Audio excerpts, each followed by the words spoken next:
아침입니다. 좋은 아침입니다. 인사드리겠습니다. 저는 지금 2년 동안 우리 직원들과 한국산업기술 시어머니 사실은 여러분들 지금 여러 대표님들이 생산하시는 제품이 시장에 나가서 안전한지 적합한지를 테스트하고 적합한 경우에 이제 인증을 내는 기관이고요. 우리 국가 발전에 그동안 그러니까 57년이 됐는데 많은 기여를 한 기관이라고 생각합니다. 제가 오늘 말씀드릴 그 주제는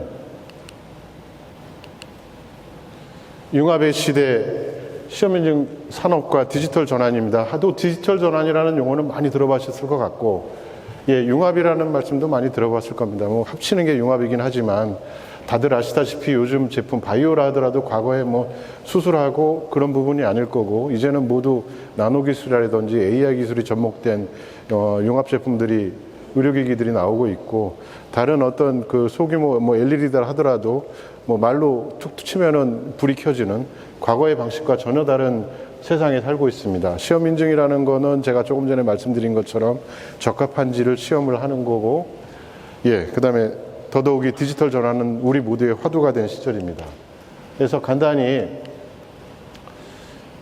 제가 말씀드린 부분은 시험 인증 상당히 어려워하세요. 이게 뭐 굉장히 중요한 부분이고 한데, 그런 부분에 대해서 같이 좀 공유하는 시간을 좀 갖고, 그다음에 디지털 전환, 제가 특별히 우리 시험 인증 산업 부분에서의 디지털 전환을 말씀을 드립니다만, 이거는 어느 한 분야에 관련된 부분이 아니라 제가 말씀드리는 부분을 빗대어서 여러분 각자의 위치에서 과연 올바른 디지털 전환이 무엇일까라는 시간을 좀 가져봤으면 하는 거고요. 특히 이제 KTL이 모든 제품이 미리 나가기 전에 테스트를 해야 되기 때문에 항상 천병에 서야 됩니다. 시장에 있어서.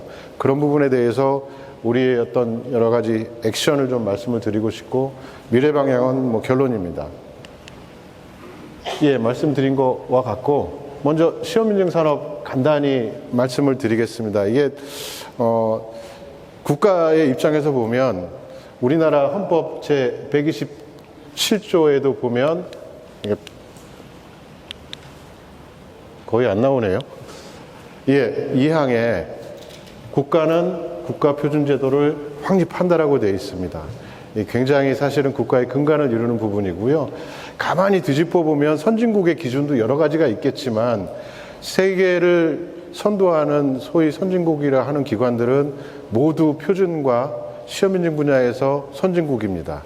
이게 뭐 표준 충족 조건이냐 뭐 필요 조건이냐 따라 좀 다르겠지만, 그만큼 표준에 대한 확립은 국가의 어떤 존립과 관련이 된 부분이고, 우리나라도 이에 근거해서 표준산법을 적용을 하고 있고요. 이 표준산법에 의해서 저희가 시험기관이 존재하는 이유가 되겠습니다. 법적 정의로 보면 시험인증이라는 거는 아까 말씀드린 대로 제품이 적합한지 안 적합한지 판단을 하는 그런 역할을 하는 기관이고요. 적합한 경우에는 우리나라 제품 시장에서는 당연히 시장으로 나올 수가 있고, 다른 해외 국가도 마찬가지입니다. 그 나라도 각자 나름대로의 표준이 있고 시험인증에 대한 규격이 있기 때문에 그런 기구에 적합을 해야만 저희가 그 나라에 수출을 할 수가 있는 겁니다. 여러 사업을 하시는 분들 상당히 좀 밀접한 관계가 있다고 좀 말씀을 드리고 싶고요.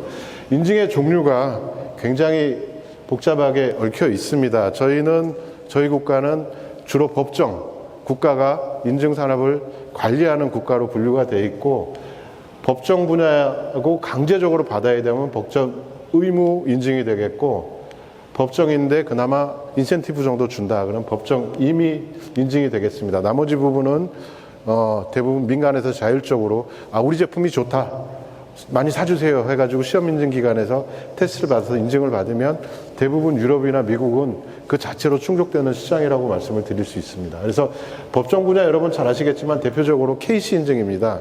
대부분 제품 뒤에 보면 안전 이런 부분들은 반드시 마크가 찍혀 있을 거고요. 그렇지 않은 경우에 어떤 그 조달 사업이라든지 이런 거에 가점을 주는 경우가 있습니다. 그런 게 법정 임의 부분으로 되어 있고, 저희 K마크라고 해서 KTL 마크가 꽉 찍혀 있으면 조달 들어갈 때 상당한 가점 받습니다.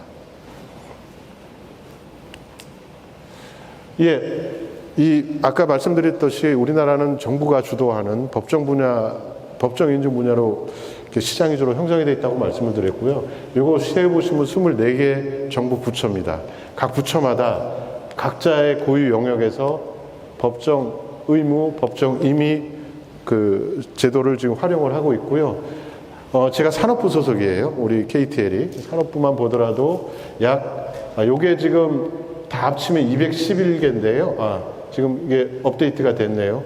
2023년도 기준으로 약 250개 정도의 법정 시험 인증 제도를 활용을 하고 있고, 산업부는 약 26개가 있습니다. 법정 의무라고 하면 진짜 실제로 국민한테 우리가 사용하기에 안전과 직결되는 부분, 주로 안전 관련한 제도 혹은 열 효율, 그리고 어린이 제품 등에는 반드시 받아야 되는 법정 KC 마크가 찍혀야 하고요. 그 다음에 나머지는 특히 대표적인 게 KS 마크입니다. KS 마크 같은 경우는 의무 강제 사항은 아니더라도 상당히 품질적인 면에서 품질 관련한 거는 이렇게 K마스를 찍어서 품질이 좋다라는 걸 인증을 하고 있습니다.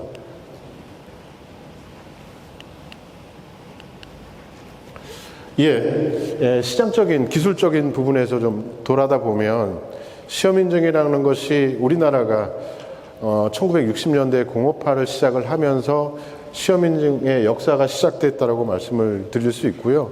주로 아주 오랫동안 우리가 선진국에 진입하기 전까지는 시험 인증이라는 것이 불량 제품의 유통을 막는 역할에 치중을 했다고 볼 수가 있습니다. 그래서 시장의 어떤 질서, 우리가 유통되는 모든 것들이 일단은 법적으로 허용된 제품들만 유통하는 그 수준에서 저희가 관리를 했고요. 크게 보면 저희 같은 시험 인증 기관이 있고, 이게 여러 가지가 있습니다.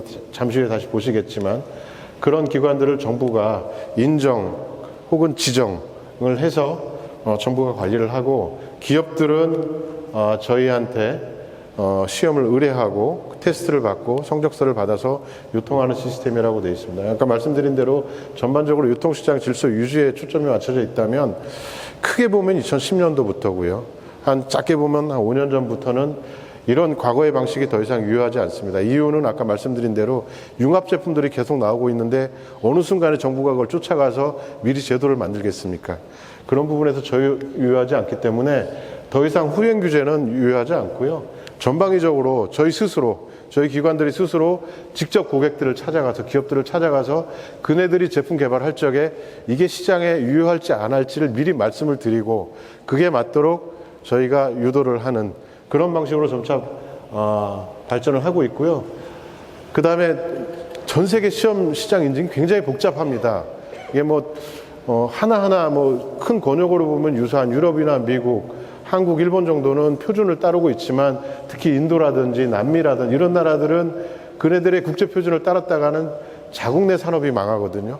그러니까 철저하게 규제 위주로 가기 때문에 각기 다른 시험 인증 시스템을 갖고 있고, 그런 부분에 대해서 우리 기업들이 굉장히 고통스러워하세요. 수출은 해야 되는데 모르니까. 그래서 그런 부분에 대한 교육을 저희가 담당을 하고 있고, 연구뿐만 아니라 실제 제품을 개발할 때도 저희 직원들이 가서 많은 조언을 해주고 있습니다. 그래서 현재는 전방위적으로 시험 인증 산업이 과거하고는 다르게 여러분들과 밀착적으로 함께 하고 있다는 말씀을 좀 드리고 싶습니다. 시장 규모. 저희가 과거에 아까 말씀드렸다시피 시장에 대한 질서 유지에 초점을 맞추다 보니까 이건 서비스 영역이에요. 사업이 아니고. 하지만 우리나라를 벗어나 보면 굉장히 큰 시장 규모를 갖고 있고요. 우리 내부에서도 간단히 살펴보면요. 약 1년에 2020년도 기준입니다만 10조 이상 15조 가까운 시장이 형성이 되어 있습니다. 그 중에 절반 정도는 그 대기업이죠. 대기업은 자체적으로 인증 권한을 갖고 진행을 하고 있어서 그런 부분들이 한 절반 되고, 저희와 같은 서비스 제3자 기관을 통해서 인증서를 받는 게 약 2020년도 기준으로 7.5조. 특히 주목할 게 성장률입니다. 우리나라가 점점 선진국이 되고 산업이 발전하는 것과 똑같이 시험 인증 분야의 성장세는 정말 가파릅니다. 매년 약 10% 정도의 성장률을 갖고 있고, 종사자도 매년 기하급수적으로 늘어납니다. 매년 한 10,000명씩. 지금은 2020년도 10만 명이니까 지금 한 12만 명, 13만 명, 좀 적어도 15만 명이 될 수도 있고요. 그리고 업체 수가 지금 약 5,000개라고 하는데, 사실 메이저 업체는 10개고요. 나머지 그 컨설팅을 아까 말씀드린 대로 많은 기관들이 요청하니까 많은 컨설팅 기업들이 생겼고, 시험은 못 하더라도 또 일부 기업들은 시험을 하는데 인증 권한은 없습니다. 그런 기업들이 상당히 많고 해서 시장 자체가 굉장히 복잡한 구조로 흘러가고 있고요. 이게 우리나라 생태계 대표적인데 정말 심각한 매우 복잡한 구조를 갖고 있습니다. 아까 말씀드렸다시피 24개 정부 부처가 두 가지 큰 카테고리인데, 지정을 하느냐 인정을 하느냐의 차이인데요.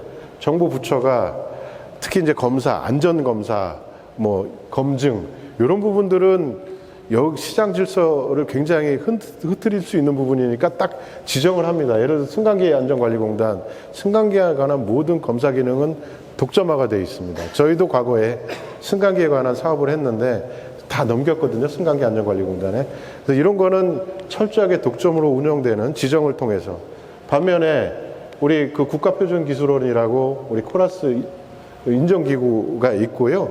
그 적당한 그 기관들의 역량과 그 어떤 그 장비 이런 것들을 판단을 해서 인정을 해줍니다. 인정을 하면 누구나 어느 기업이든 어느 기관이든 시험 시장에서 인증을 할 수 있는 권한이 생깁니다. 이게 우리나라 기관이고, 하지만 보시면 알겠지만 공공기관도, 저희를 포함해서 공공기관도 본업은 시험 인증이 아니에요. 하지만 일부 그네들의 업체계에 시험 인증을 포함하는 기관들이 아주 많습니다. 그리고 대표적으로 시험을 전업으로 하는 여러 가지 해외 기업들과 국내 기업들이 있고, 또 원래는 연구기관 연구를 해야 되는데 장비가 있고 양질의 인원이 있어요. 그러면 아까 말씀드린 대로 인정기구로부터 너희도 해도 된다라는 인정을 받아서 일부 그네들도 시험인증 시장에 뛰어들었습니다. 이유는 아까 말씀드렸다시피 시장의 성장세가 가파르고 시장의 규모가 결코 적지 않습니다. 서비스면 국가에서 그냥 돈을 무상으로 해줄 텐데 결코 인력과 장비를 유지하기 위해서는 그럴 수 없는 또 사정이 있기 때문에, 그래서 굉장히 복잡한 생태계를 갖고 있는 구조라고 말씀을 좀 드리고요. 이런 구조에서는 제일 중요한 거는 글로벌 경쟁력을 갖추기가 매우 어렵다. 그리고 우리나라만의 독특한 시험 인증 제도를 갖고 있다라고 일단은 말씀을 드리고요.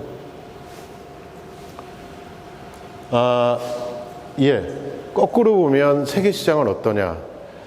이 분야는 정말 우리나라가 반도체 세계 시장 600조, 디스플레이 몇십 조, 또 다른 자동차 몇백 조 되겠죠. 심현중 분야의 규모를 보십시오. 1년에 약 300조 규모입니다. 이게 아무도 상상을 못 하시고 계실 거예요.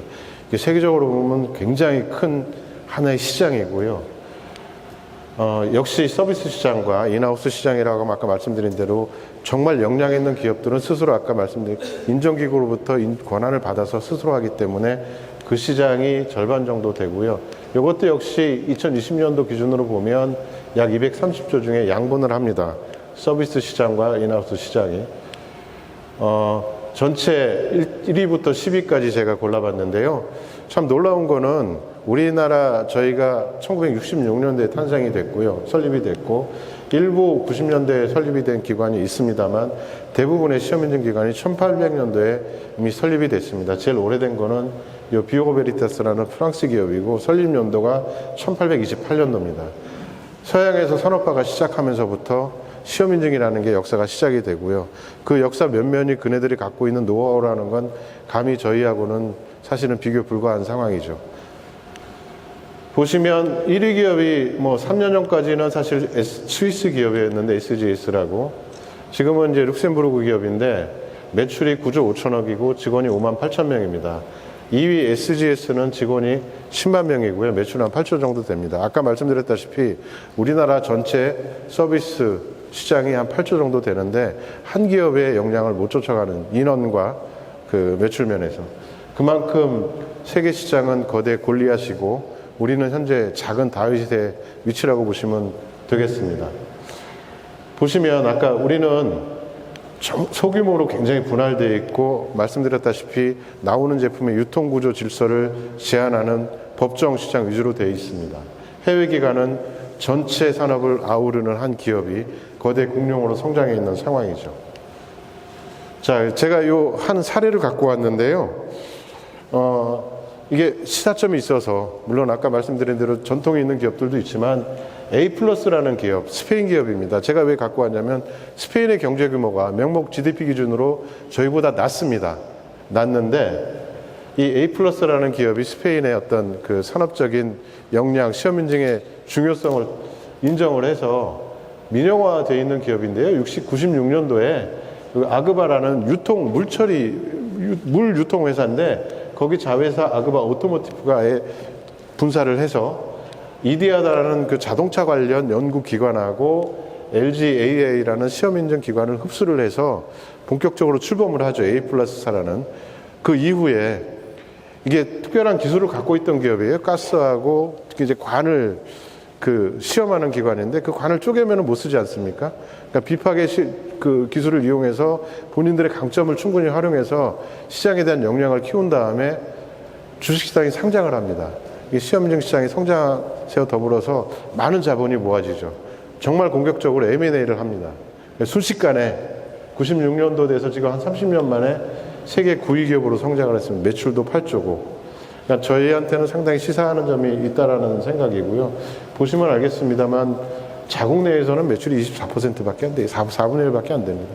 글로벌 업체가 성공을 해서 성장을 해서 해외에서 대부분의 매출을 이루는 그런 성장 모델 저희도 시사하는 바가 있어서 제가 잠깐 갖고 와 봤고요. 이 정책적인 측면에서 잠깐 보겠습니다. 아까 말씀드렸다시피 우리나라는 굉장히 분할적이다. 그 다음에 소규모로 지금 법정 분야다라고 했는데 크게 보면 중앙정부가 통제를 하느냐 아니면 민간에 맡기느냐. 민간에 맡기는 대표적인 나라가 유럽하고 미국, 뭐 일본도 그렇고 그렇게 됩니다만 중앙정부가 통제하는 대표적인 나라가 중국이죠. 그리고 한국도 사실은 법정 분야 위주로 성장을 하고 있고 제도가 다만 중앙정부라더라도 통합이 되어 있느냐 제도가 아까 말씀드린 대로 각 부처로 쪼개가지고 각자 권한을 주고 독점을 행사하느냐에 따라서 나뉩니다. 중국을 보면요. 중국이 2000년도에 사실 거기도 여러 가지 그 조그만 기업들이 많지 않았겠습니까? 본격적으로 이런 부분들을 다 통합을 해서 법정 분야 CCC 제도라는 것이 있습니다. 그거에 대한 권한을 CCIC라게 독점권을 줘버려요. 그러니까 그 요점은 기관이 굉장히 대형화될 수밖에 없는 구조고 중국 시장이 크니까 그래서 경쟁력이 생길 수밖에 없는 구조고요. 다만 이제 일부 임의 시장, 법정이 아닌 부분들은 이제 서서히 해외 기업들한테 주고는 있습니다. 독일 같은 경우도요, 95년도에 CE 제도가 유럽에, 여러분 다들 아시는 CE 제도가 시작이 됐는데 그 바로 전에 준비를 합니다. 각기 다른 지역에 TUV 지역 이름이 있어서 굉장히 국가 보면 소규모 돼 있던 부분들을 지역별로 남쪽입니다. 슈이드라는 게. 그 다음에 노르라는 게 북쪽이고 라인란드는 중부 지역. 크게 세 개 지역으로 통폐합을 시켜서 규모를 키우고요. 뭐 이거 SN이라는 데는 조그만 지역이니까 논의를 하더라도 더군다나 유럽의 독일의 산업이 유럽에서 상당히 중심적인 역할을 차지하고 있고 CE라는 인증제도가 적당히 그 뒤에 출범을 하면서 굉장히 파괴적으로 전 세계의 표준을 주도하는 단일 기업으로 성장을 합니다. 우리나라에도 진출을 해 있고요. 미국 같은 경우는 철저하게 민간 중심입니다. 그냥 아까 말씀드린 데 우리 품질 좋다 정도의 밝히는 정도의 시험 인증 테스트를 하고 다만 나중에 샘플링을 해서 문제가 생겼다.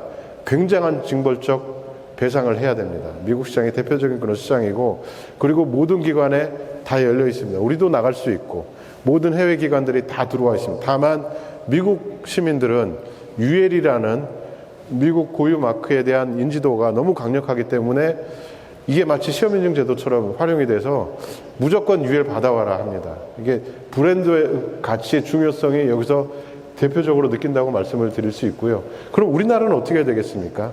지금 이대로 가면은 영원히 지금 1위부터 10위 기업 중에 아까 말씀드린 A+ 빼고는 한국에 다 들어와 있습니다. 이게 이대로 지속될 수 없는 시스템이고 이렇게 지속돼서도 안 되거든요.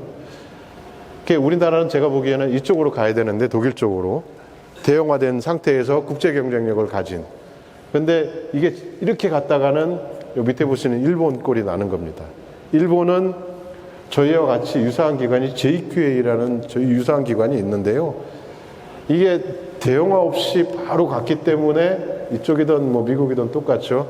그냥 그대로 대형 기관들의 먹힌 상태로서 시장이 잠식이 됐습니다. 그래서 보시면 매출도 미미하죠. 1,600억. 그 다음에 직원도 1,000명이 안 됩니다. 이게 우리가 굉장히 좀 조심해야 될 사안인데, 저희는 일단 대형화를 한 후에 우리 그 민간의 기업으로 가야 되는 부분이 있을 거라고 생각을 합니다. 시험인증 뭐 간단히 말씀드렸는데 요게 좀 정책이군요. 정책적인 측면에서 보면은 굉장히 그 세 단계로 나눌 수가 있어요. 우리가 KTL이 66년도에 생겼지만 80년기, 사실 크게 보면 태동기라고 할 수가 있고요. 우리 맨날 그 시절에 보면 선풍기 불나지 않았습니까? 유통 질서를 막긴 막아도 잘 안 되던 시절이고, 20년도에 국가적으로 보면 수출 지향적으로 굉장히 수출을 활성화하고, 그런 측면에서 시험인증 기관이 수출에 대한 서포트 역할을 많이 합니다. 독자 시장의 영역으로 인식은 못한 상태에서 보면은 이제 표준화를 정립을 하고 인정기구를 설립을 하고요. 하지만 2000년도까지는 전혀 시험인증에 대한 어떤 특별한 파급력, 시청 인식이 부족했고, 2000년도 들어와서 지금까지는 이게 시험인증이라는 것도 하나의 사업이구나, 시장이구나라는 걸 인식을 해서 여러 가지 액션을 취합니다. 특히 저희가 2006년도에 대표적으로 기관이 독립을 했습니다. 독자기관은 독립을 했고, 2010년도에는 사이즈를 좀 키워보자. 그래서 그 국가기관이 여러 개가 있었거든요. 섬유나 기계, 화학 이런 부분들을 통합을 해서 사이즈를 키우고는 있는데, 아직까지는 특별하게 큰 파급력을 갖고 있지 못하다. 하지만 국가적으로 많은 노력을 하고 있다라고. 이게 아침 일찍 하다 보니까 내용도 상당히 이게 좀 복잡한 내용이에요. 자, 여러분들 손을 한번 다 이렇게 올려주시고, 기지개 한번 펴시죠. 이게 제가 쉽게 하려고 해도 이 내용 자체에 주는 복잡성 때문에 그런 거고요. 이제 곧 끝나갑니다. 이 어려운 수업은 잠시만 참아주시고. 자, 정리하겠습니다. 이 부분 이제 그다음부터 좀 쉬워요. 말씀드렸다시피 시험인증이라는 게 과거에 후행적이었고, 지금은 결코 그렇게 머무를 수 없는 당위성이 있습니다. 그리고 어떻게 가야 되느냐. 아까 제 주제보다 융합의 시대의 디지털 전환입니다. 지금 모든 제품들이 막 굉장히 빠르게 변화하고 있거든요. 이 상황에서 과거의 어떤 머무른 시스템으로는 쫓아갈 수가 없고요. 저희도 미리 선점을 해서 디지털 전환을 해야 하고, 저희가 미리 나오는 융합 제품들을 테스트를 해야 됩니다. 그 역량을 갖춰야 되는 저희의 당면 목표가 있고, 그 다음에 아시다시피 각 나라마다 시스템이 다 틀려요. 정부 열심히 노력하고 있지만 기업들은 잘 모르거든요. 그런 부분들에 대한 요청, 정보 이런 거를 가장 최적의 정보를 적기에 제공을 해야 되는 목표가 있고, 여러분들 이제 막 코로나 다리를 건너왔듯이 코로나 시절에 저희가 한 일이 대표적으로, 여러분들 음압 키트 보셨죠? 환자들 이게 나르는. 과거에는 갑자기 나타났잖아요. 그게 정부가 이게 빨리 대응을 해야 되는데 이게 그냥 나올 수는 없으니까 저희 기관에 와서 최대한 빠르게 패스트 트랙으로 검증을 해서 시장에 출시하라. 저희가 그래서 최대한 빠른 시간 내에 검증을 해서 써도 좋다라는 인증을 해줘서 그게 시장에 나가게 된 거고요. 백신도 마찬가지입니다. 여러분들 백신 원래 주사기 5번인데 7번 한다고 K백신 굉장하다고 말씀드렸을 텐데 똑같습니다. 5번이 되는 게 왜 7번으로 누군가 검증을 해야 되잖아요. 저희가 최대한 빨리 검증을 해서 그것도 역시 시장에 나가게 됐고요. 그렇게 국민들이 시대 상황에 따라서 굉장히 시험인증에 대한 요구가 늘어나고 있습니다. 그런 부분에 대한 요구를 저희가 적기에 부응을 해야 되는 그런 부분도 있고요. 궁극적으로 보면 이 제일 중요한 부분인데, 더 이상 법정 국가가 통제해서 되겠느냐라는, 이게 제가 저 정부기관 사람인데 이런 얘기하면 나중에 욕먹겠죠. 하지만 큰 시장에서 보면, 그리고 큰 국가 발전 측에서 보면 시험인증이라는 것은 민영화를 민간 주도로 가야 가장 빠르게 여러분들 기업들의 요구에 빨리 부응할 수 있지 않을까라는 생각이고, 더욱이 표준 선점 많이 합니다. 역시 해외기관, 해외 표준기구하고 콜라보레이션을 잘 해서 이 부분을 선점을 해야 된다고 생각을 합니다. 넘어가겠습니다. 디지털 전환에 관한 부분인데요. 디지털 전환 사실 어느 순간에 막 얘기 나왔다가 또 잠잠해졌다가 또 얘기 나올 겁니다. 하지만 큰 축에서 보면 도도한 물의 흐름이고 결코 걸을 수 없는 부분입니다. 그래서 세계에서 베인의 컴퍼니, 뭐 세계 3대 컨설팅 업체죠. 그 다음에 잘 보시는 마이크로소프트, IBM, 월드 이코노믹 포럼, 각자 나름대로 디지털 전환이 무엇인가라는 정의를 했습니다. 뭐 어디는 조직에 관한 얘기를 하고요. 어디는 보시면 디지털 뭐 용어가 나오고, IBM 같은 경우는 마이크로소프트는 지능형 시스템을 얘기합니다. 요즘 많이 AI 지능형 시스템 얘기하죠. 하지만 큰 틀에서 제가 종합을 해보면 디지털 전환이라는 게 all thing 디지털입니다. 디지털에 관한 모든 것을 바탕으로 해서 기업의 어떤 비즈니스 모델이라든지 시스템, 조직, 문화 등을 근본적으로 변화시키는 활동이고, 궁극적으로 보면 디지털 기반의 경영 전략 혹은 경영 활동이라고 말씀을 드릴 수 있겠습니다. 이게 굉장히 중요한 부분이고, 어떤 기업은 쉽게 쫓아가고 어떤 기업은 참 더디게 쫓아갑니다. 이게 단순히 순식간에 나온 용어냐? 결코 그렇지 않습니다. 여러분들 지금부터 과거를 딱 되짚어 보십시오. 3년 전으로, 2000년도 전반으로 가시면 그 시절에 무슨 일이 있었습니까? 저도 그 시절이거든요. 제가 처음 PC를 가진 게 91년도입니다. 91년도에 PC를 갖고, 뭐 286, 아마 그때쯤 그렇게 되겠죠. 다 비슷하실 거예요. 뭐 연배가 비슷하신 분들은, 좀 낮으신 분들은 그 이유가 되겠지만, 이제 PC가 나오던 시절이고, 그전에는 타자기를 쳤습니다. 디지털이라는 용어도 무색한 시절이었고요. 그게 우리는 디지티제이션이라는 용어로 정의를 하고 있습니다. 그 이후에 2010년도까지 보시면 저도 똑같습니다. 여러분 25년도 과거로 회상을 하시면 인터넷, 핸드폰을 쓰셨을 거고, 특히 업무에, 뭐 여기 인터넷은 이전에 나왔습니다만 업무에 드디어 이메일을 활용하셨을 거고, 회사 시스템에 보면 그룹 포탈 식으로 해서 IT가 통합이 되던 시절일 겁니다. 그렇게 디지털 기술을 활용을 해서 업무의 효율을 높이던 시절입니다. 2010년도까지. 하지만 우리 핸드폰 지금 들어와 있지 않았을 거고요. 뭐 알렉시아 얘기하지 않았을 겁니다. 2010년도 이후에 보면 지금까지 여러분들 지금 현재 이 시절 살고 있는 우리 디지털 전환기라고 하는 이 시대를 살고 있습니다. 앞으로 이 전환기를 거쳐서는 분명히 다른 시대가 되겠지만, 현재 트랜스포메이션이라는 용어를 써가면서 우린 전환기로 지금 진입을 한 상황입니다. 자, 디지털 전환과 또 뗄래야 뗄 수 없는 게 4차 산업이죠. 그래서 제가 이게 좀 복잡하게 많습니다만 이것도 갖고 와봤는데요. 4차 산업이라는 용어가 왜 나왔느냐? 사실 시작은 독일입니다.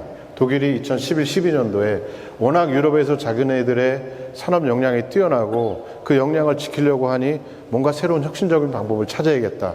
그게 IT 기술이죠. 이미 전환기에 들어왔으니 그거를 활용해서 독일의 제조 기반을 확실히 혁신적으로 우위를 점하겠다라고 해서 인더스트리 4.0이라는 용어를 썼습니다. 요게 다보스 포럼 2016년도죠. 그 시절에 주제로 선정이 되면서 세계적인 용어로 확산이 됐고요. 지금 4차 산업을 얘기하지 않고는 미래 그 산업을 얘기할 수가 없는 시절이 됐습니다. 미국도 비슷합니다. 이게 뭐 안 되니까 그냥 미국도 그 비슷한 시절에 그네들의 우위를 점할 수 있는 방법이 뭘까라는 고민을 했습니다. 독일처럼 제조업 그 시절이 아닙니다. 금융이 발달하던 시절이고 금융이 무너진 시절입니다. 그래서 미국의 방식은 우리 파트너십을 맺다. 첨단 기술 분야에 있어서는 우리끼리 놀자. 지금 그 액션이 이루어지고 있지 않습니까? 미국은 철저하게 파트너십 정책으로 가서 미국의 혁신 전략으로 승화를 시킨 나라입니다. 그리고 일본 같은 경우는 그 당시에 일본의 로봇 기술, 우리나라는 로봇 기술이 발전을 안 했지만 일본 같은 경우는 2010년도에는 로봇 기술이 상당했죠. 그래서 자기네들이 우위로 갖고 있는 기술을 활용해서 일본의 미래 자산으로 만들자라는 전략을 취했고요. 자, 중국 굴기 2025 많이 들어보셨을 거예요. 중국은 세계 선진국들이 이런 전략을 취하고 가고 있는데 우리도 뭔가 해서 방어를 해야 되지 않을까라고 해서 중국 제조 2025, 그리고 중국 나름대로 인터넷 기술이 많이 발전을 했습니다. 그래서 중국 인터넷 플러스라는 그런 전략을 2015년도에 걸고 중국 나름대로의 독자적인 그 경쟁 정책을 추구하고 있습니다. 한국이 의외로 늦지 않았습니다. 1, 2년 늦었을지언정 이미 2014년도에 보면 제조혁신 3.0이라는 것을 정부가 내놓습니다. 아, 우리도 적어도 디지털 분야에서는 뒤처진 나라가 아니니 빨리 가보자라는 의미에서 혁신 제조 3.0 전략을 갖고 그 뒤에 매년 이에 관련된 정책을 내놓으면서 열심히 함께 경쟁을 하고 있습니다. 예. 아까 말씀드렸다시피요, 시험인증기관의 특성이요, 후행이 아닙니다. 미리 가서 선점을 해야 되는데, 그럼 시험인증에서 디지털 전략은 전환은 무엇인지, 왜 필요한지 한번 잠깐 따져보고 가도록 하겠습니다. 이게 과거 사례인데요, 2014년도쯤 될 건데, 요 용어 많이 들어보셨을 거예요. K9 자주포. 요즘 뭐 K방산 난리가 났죠. K2 흡표전차도 그렇고. 하지만 당시에는 여기에 들어가는 부품이 위조가 됐습니다. 지금 이게 유지가 됐으면 있을 수가 없죠.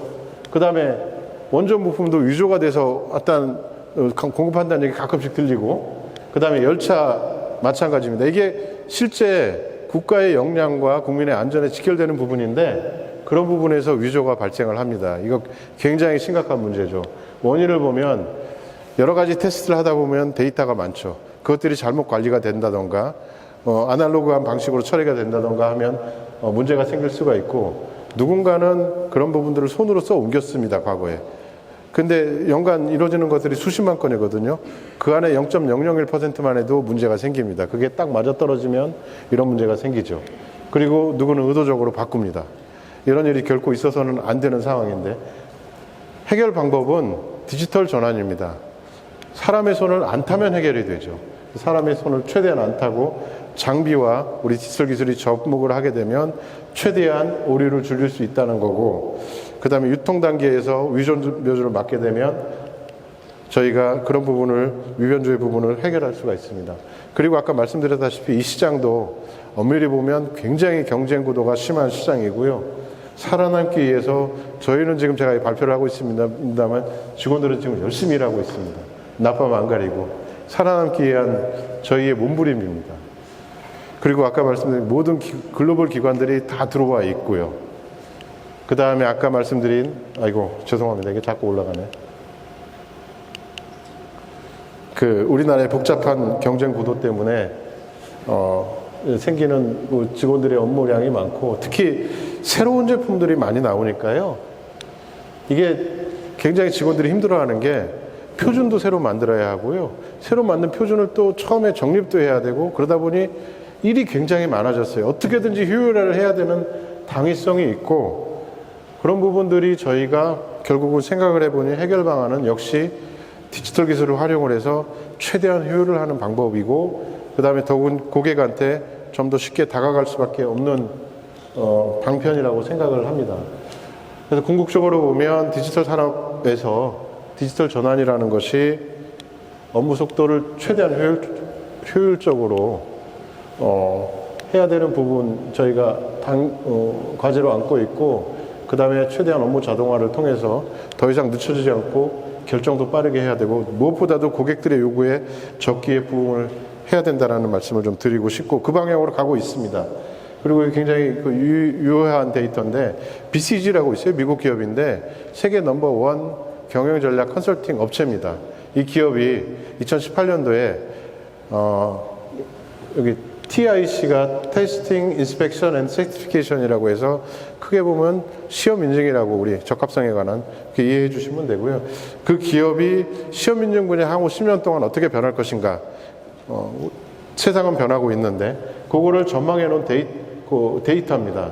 그래서 현재 기술을 100으로 2018년 기준으로 100으로 봤을 때 10년 후에 2028년도 기준으로 보면 이 기술은 40%에서 60%의 역할밖에 서비스를 못할 것이다. 그럼 나머지는 어떻게 됩니까? 디지털 기술이 전환이 돼서 그 방향으로 갈 것이다라고 전망을 했습니다. 약 35에서 40%는 시험 시장에서 디지털 기술이 접목이 돼서 그쪽에 서비스를 할 거라고 얘기를 한 거고요. 그 부분은 뭐 트윈 기술이 된다던가, 뭐 예를 들자면 저희가 대기질을 테스트를 합니다. 대기질을 테스트하려면 굴뚝까지 올라가야 되죠. 한겨울에 직원이 80m 되는 높이의 굴뚝으로 올라갑니다. 샘플을 채취해서 갖고 내려와서 테스트를 해서 줍니다. 굉장히 위험하고 춥고, 그래서 그런 것들을 드론을 이용해서 직접 날아서 샘플을 채취해서 오는 그런 디지털 기술이라던가 혹은 공장에 가서 검사를 많이 하거든요. 매번 사람이 가려면 시간도 많이 걸리고 그 다음에 가서도 여러 가지 시간 로스가 많습니다. 그거를 디지털 트윈이라고 하는 상호 연결이 돼서 그쪽에서 다 보여주고 어떻게 해서 공인된 장비를 쓰면 시간과 인력의 어떤 절감이 상당하다. 그런 기술들을 활용을 해서 채워질 거가 35에서 45%고 요즘 융합 제품 얘기 많이 하잖아요. 새로운 제품에 대한 수요가 10에서 20% 정도 될 거고 더욱이 새로운 영역의 시장 창출을 통해서 시험 인증을 해야 되는 그 당시에는 UAM이고요. 그 당시에는 AI고 그 당시에는 미래 모빌리티입니다. 지금은 이미 그게 현실이 되어 있죠. 그런 부분의 시장도 2028년도에 상당히 창출이 될 거다라는 거고 그럼 이 기술들을 어떻게 우리가 테스트할 것이냐 보면은 여러 가지 미래 기술들이 있어요. 스마트 센서라는 부분, 다들 아시는 클라우드하고 사이버 시큐리티, 빅데이터, 그 다음에 증강용실, 그 다음에 각자 시험 산업의 영역에 있고, 그 색깔은 이런 기술들이 향후에 어떤 영향성을 가질 것이냐라고 전망을 해서 크게 보면 스마트 센서하고 클라우드, 빅데이터, 그 다음에 이런 부분들이 사실은 시험 인증 분야에서 상당한 영향력을 가지고 미래 기술을 좌우할 것이다라고 했는데 이 기술은요, 시험 인증 분야가 아닙니다.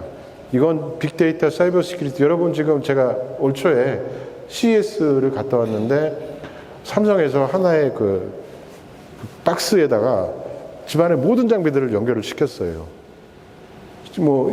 자율주행차도 마찬가지고.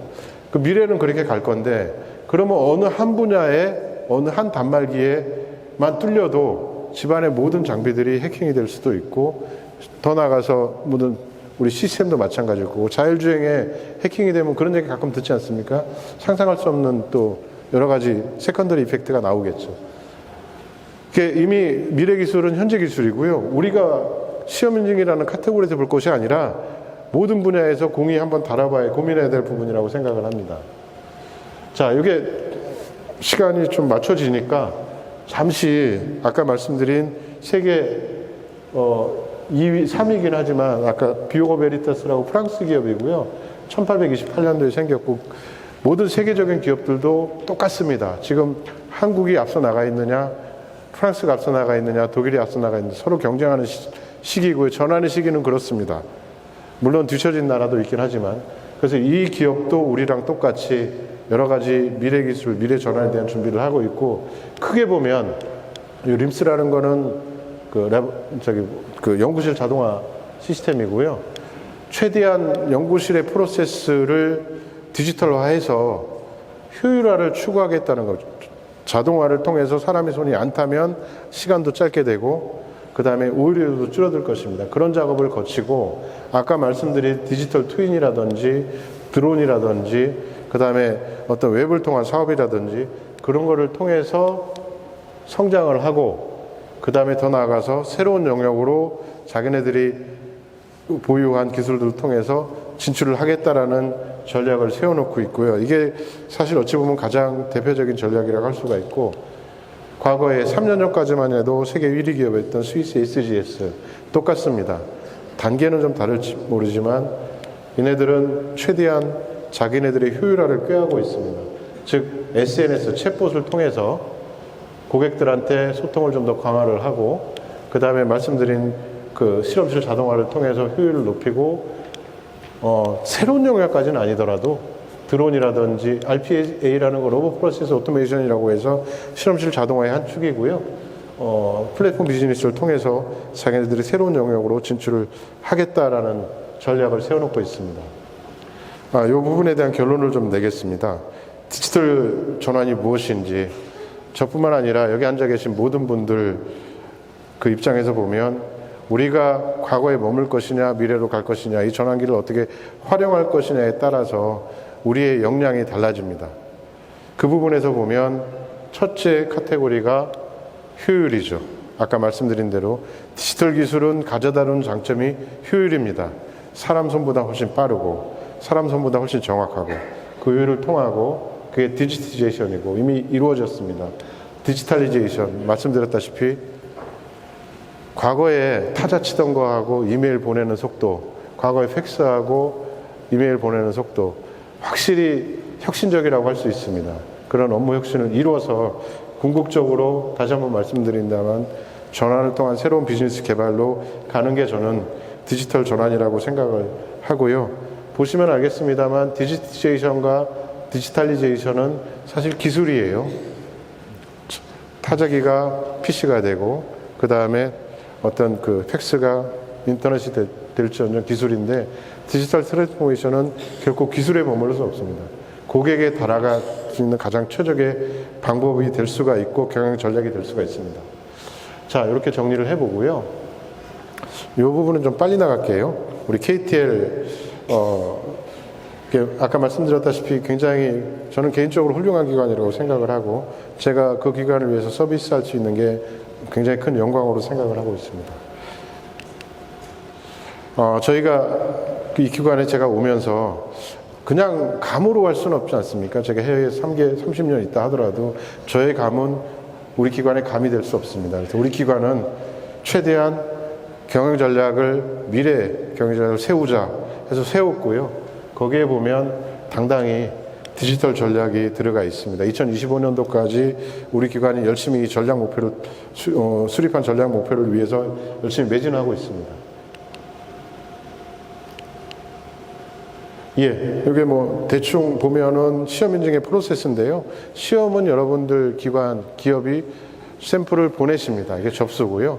접수하면 그것들이 그 샘플이 어떤 그 시험을 해야 되는지 설계를 해서 그 설계에 따라서 보시면 시험을 진행을 하게 됩니다. 이게 지금 그 다음에 그 시험에 따라서 결과 기록지를 저희가 작성을 하고 그 기록지를 페이퍼가 됐던지 우편이 됐던지 혹은 고객이 직접 오시던지 발송을 받아가시게 됩니다.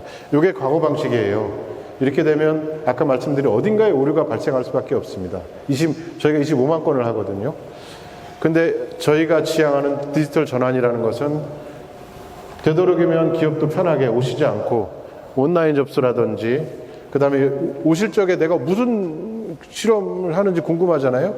그런 거에 대한 정보가 궁금하시니까 그런 것을 아까 말씀 챗봇이라든지 요즘 많이 나오는 챗 GPT 그런 거를 활용해서 최대한 주고 정말 어려운 기술적인 부분에 대해서만 저희 엔지니어가 대응하는 그런 시스템으로 열심히 준비를 하고 있고 접수된 그 시험을 저희가 설계를 해야 됩니다. 그냥 막 하는 게 아니거든요. 설계를 할 때도 최대한 정확하게 필요한 그 시험을 하기 위해서 AI가 과거의 모든 사례를 판단을 해서 그게 최적의 시험 방법이다라는 설계를 하게 됩니다. 그 이후에 시험을 할 때도 사람이 직접 일일이 버튼 누르는 것이 아니라 최대한 저희 실험실 장비를 자동화를 해서 진행을 하고 결과 지록지도 스스로 나오고 스스로 작성이 되는 방식으로 진행이 돼서 제일 중요한 게 유통입니다. 유통 같은 경우는 아까 말씀드린 의도적으로 위조할 수가 있어요. 의도적으로 위조할 수 있는데 그거를 최대한 막아보자 하는 방식으로 기술적으로 가능합니다. 그래서 저희가 하나하나 샘플인데요. 저희 그 고객 전용 홈페이지를 열었습니다. 여기에 들어오시면 접수도 되고요. 본인이 진행하는 시험 상황도 파악이 되고 성적서도 받아가십니다. 과거처럼 왔다 갔다 안 하셔도 돼요. 그 다음에 접수된 모든 데이터는 지금 저희가 차곡차곡 데이터베이스 쌓아놓고 있습니다.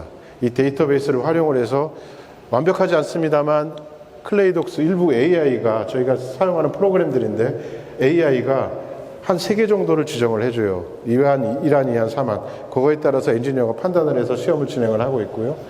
지금 오랜 시간 동안 저희 실험실의 모든 장비를 자동화는 거의 되어 있고요.